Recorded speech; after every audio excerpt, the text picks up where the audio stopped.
నేను ఒక ఫోటోగ్రాఫర్. ఏదో అలా నేచర్ని ఫోటో తీస్తుంటే నేచర్ మించిన అందం నా కెమెరా చిక్కింది.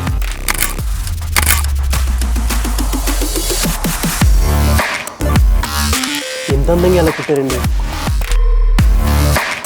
ఇలా మా ఆయన కూడా ఎప్పుడు పొగడలేదు.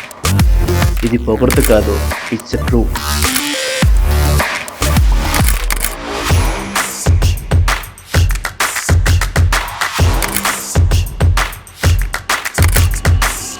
అవును అర్జున్, నీకు పెళ్ళయిందా? మీలాంటి అందమైన అమ్మాయి దొరకాలి కదా.